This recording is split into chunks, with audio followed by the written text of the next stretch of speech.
Akasema msinidhihirishe, lakini Yesu hakuna andiko hata moja mwenye alimuita Yesu mwana wa Mungu. Yesu akakataa. Leo Waislamu ndio wanasema Yesu si mwana wa Mungu. Kwa nini wanasema? Ni kwa sababu amefundishwa na majini.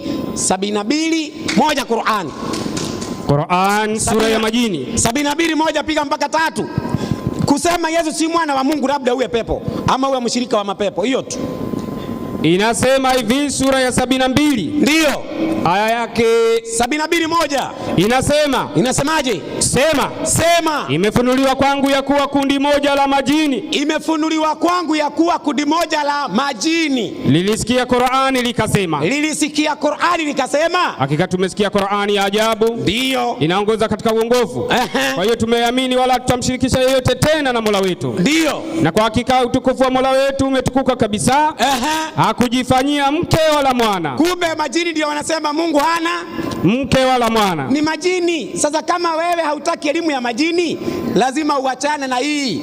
Tena kuna kitu moja, nimetoa hadithi ya Mtume tangu apande dakika 25 hajapita hapo. Kama wewe ulikuwa kidume kweli, kwa nini hujapita kwa hiyo hadithi ya Mtume?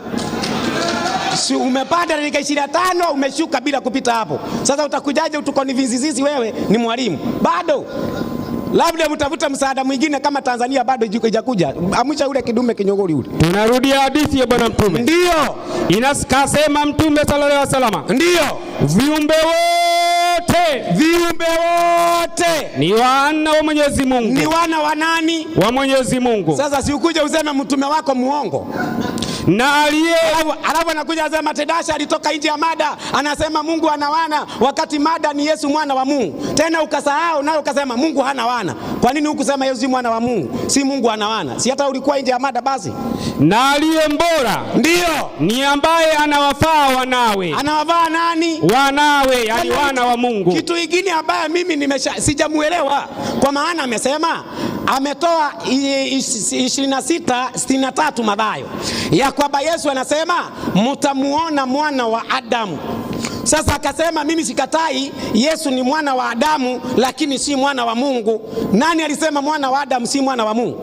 Hebu nikupea andiko, mwana wa Adamu ndiye mwana wa Mungu. 16:13 Mathayo. Ni kama ukusema ati nakubali ni bread si mkate. Sasa unakataa nini? Kubali 16:13 ndio inasema kitabu cha Mathayo. Ndio. Basi Yesu akaenda pande za Kaisaria Filipi akawauliza. Wewe angalia pande hii mpaka muitane nyote muulizane hapo. Soma andiko. Watu ndio hunena mwana wa Adamu kuwa ni nani? Ndio swali. Watu